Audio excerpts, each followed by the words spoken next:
Cette émission vous est présentée par la Maison Auréa.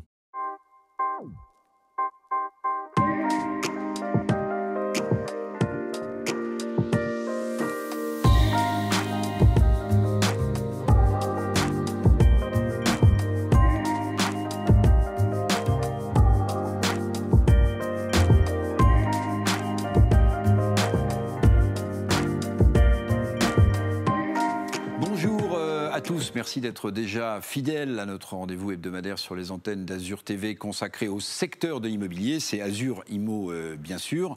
Un secteur immobilier qui n'est pas en difficulté, mais qui évidemment subit aussi de plein fouet la crise de la Covid-19. Pour en parler et pour parler de crédit immobilier, je suis content d'accueillir Guylain Pretzeil, directeur général de Vous Financer. Bonjour, soyez le bienvenu. Bonjour Eric, merci, ravi d'être là. On va parler évidemment de crédit immobilier. C'est un secteur que vous connaissez très très bien. Première question très simple, je le disais en commençant, ce secteur il n'échappe pas non plus à la Covid-19. Quel est aujourd'hui, avec cette crise actuelle, l'impact sur le marché de l'immobilier ? Donc l'impact sur le marché de l'immobilier il reste élevé, avec quand même un ralentissement des transactions.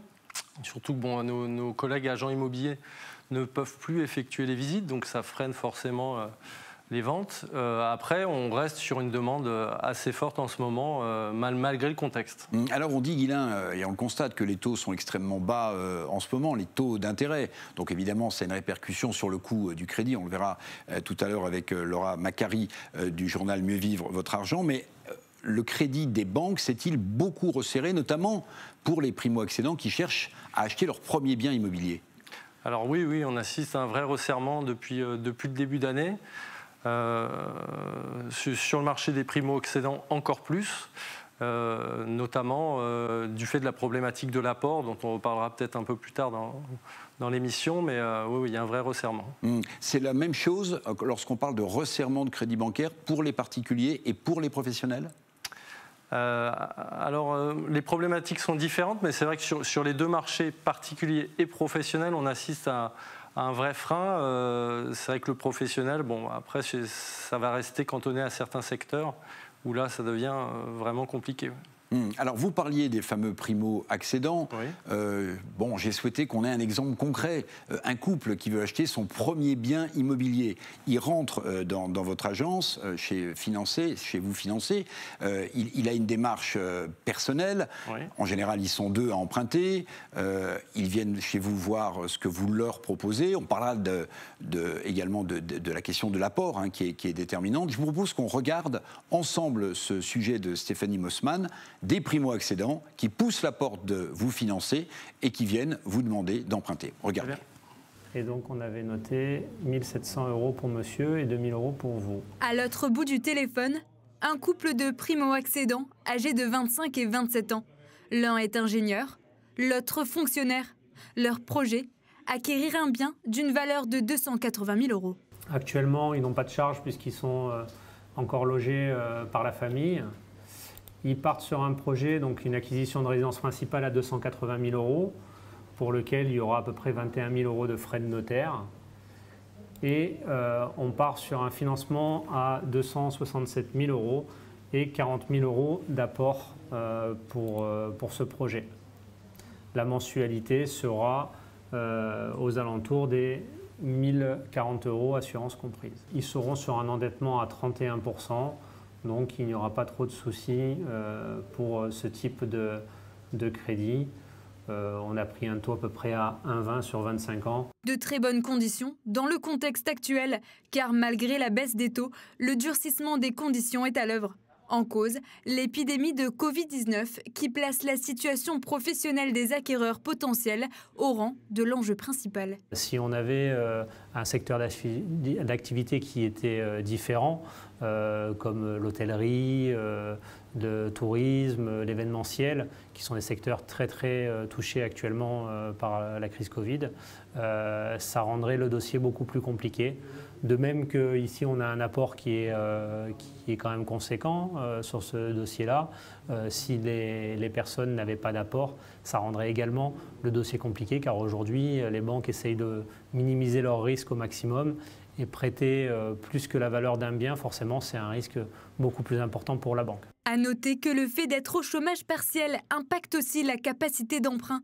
Et si les banques avaient durci les conditions avant même le confinement, la crise a surtout creusé les inégalités. Guylain Pretzel, on le voit dans ce sujet, il y a 2 types de contraintes, me semble-t-il, si je devais synthétiser. Il y a des contraintes conjoncturelles, l'un est ingénieur, l'autre fonctionnaire. Ce n'est pas a priori des secteurs qui sont impactés par la crise. Donc là, c'est plutôt bien. Et puis il y a des contraintes structurelles dont on va parler. Oui. Est-ce que dans ces contraintes conjoncturelles, Guylain, c'est important d'avoir un job pour obtenir les meilleurs crédits qui ne soient pas dans des secteurs sinistrés par la crise sanitaire? Ça, c'est clair, c'est clair. C'est vraiment le point important aujourd'hui, parce qu'on voit que toutes les personnes qui sont encore en activité partielle, donc chômage partiel qui est beaucoup utilisé, voilà, aujourd'hui, elles ont la porte fermée auprès des banques. On n'arrive pas à trouver de solution. Tant que l'activité de ces secteurs-là n'aura pas repris, pour eux, ce sera l'impasse. Alors, contrainte structurelle, le Haut Conseil de stabilité financière, bon, c'est comme ça qu'il s'appelle, oui, a décidé d'encadrer très fortement le crédit. Il y a l'idée qu'on ne peut pas emprunter à plus de 25 ans. Et il y a l'idée que le taux d'effort, c'est-à-dire le ratio entre ses revenus et ce qu'on va rembourser pour rembourser son bien immobilier, ne doit pas dépasser 33%. Ce sont des contraintes fixes qu'on ne peut pas détourner ?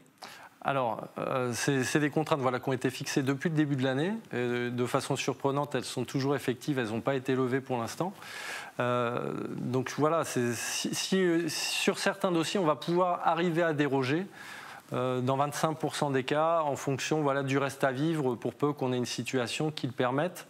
Mais on peut aller donc à un taux d'effort à plus de 33%. À plus de 33%. Voilà, on va pouvoir monter à 35, 36, 37 en fonction du reste à vivre du couple. Et Stéphanie Mossman le dit bien dans ce sujet, il y a aussi la question déterminante de l'apport. Dans ce cas concret, il n'est pas négligeable, il est au-dessus de 40 000 euros pour un bien de 280 000 euros. Certains promoteurs abondent l'apport. Ils disent on va créer une cagnotte, mettez l'apport que vous avez, si la famille peut vous aider, et nous, promoteurs, on mettra ensemble. C'est malin, c'est astucieux comme système ? Je trouve que, franchement, c'est une excellente idée.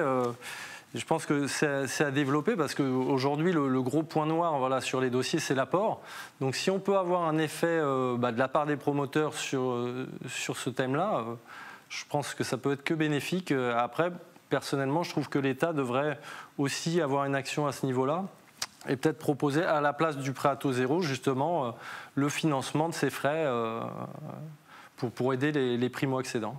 Alors je voudrais que maintenant qu'on rejoigne Laura Macari, qui est journaliste à la rédaction de Mieux Vivre, spécialiste du secteur immobilier. Laura, bonjour, soyez la bienvenue dans Azur Immo. Je voudrais qu'on regarde ensemble les dispositifs qui existent d'ores et déjà de défiscalisation immobilière.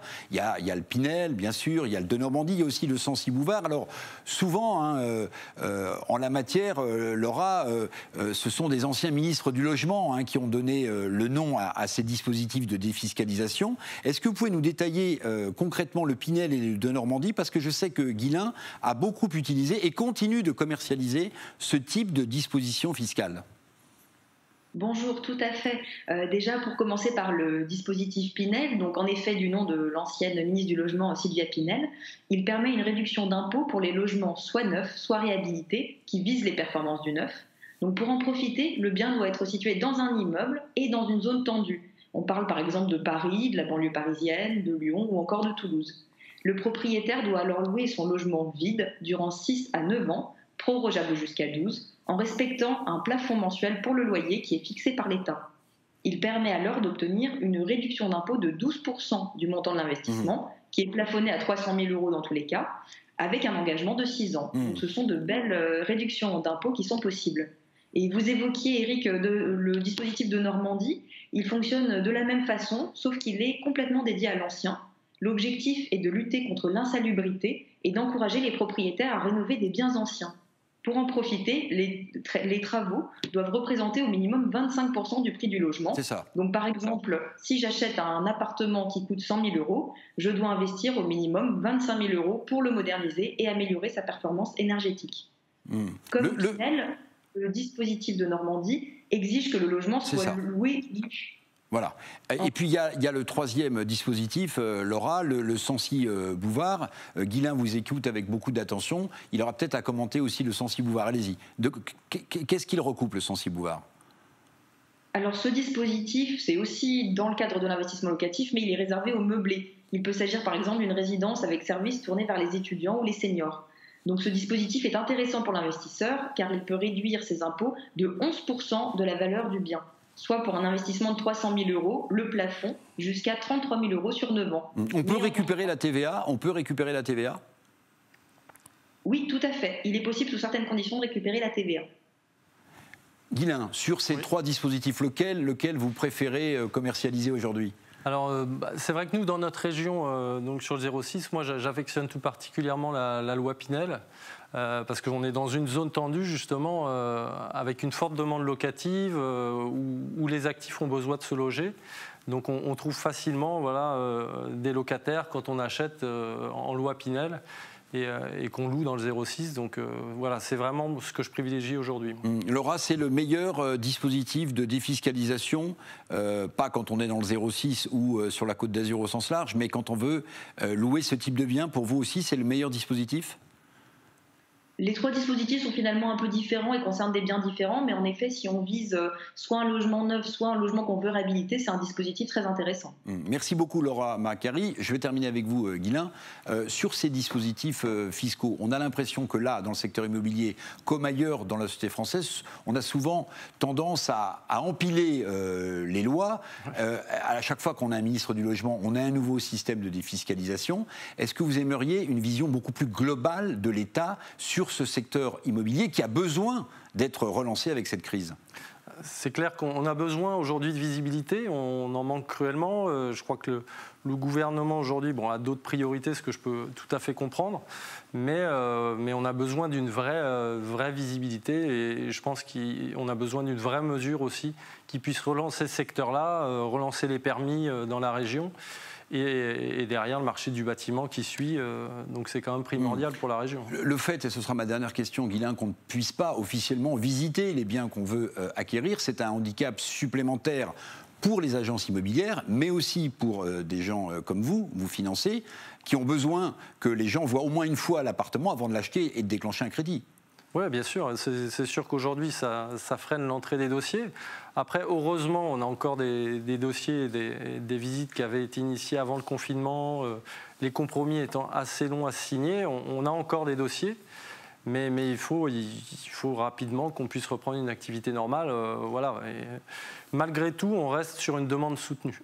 Merci beaucoup Guilain Bretzel, directeur général de Vous Financer du groupe Hippolito. On se donne rendez-vous la semaine prochaine pour de nouvelles aventures immobilières dans ce magazine qui vous est dédié avec de nouveaux conseils, de nouvelles opportunités. À bientôt, merci. Cette émission vous a été présentée par la Maison Auréa.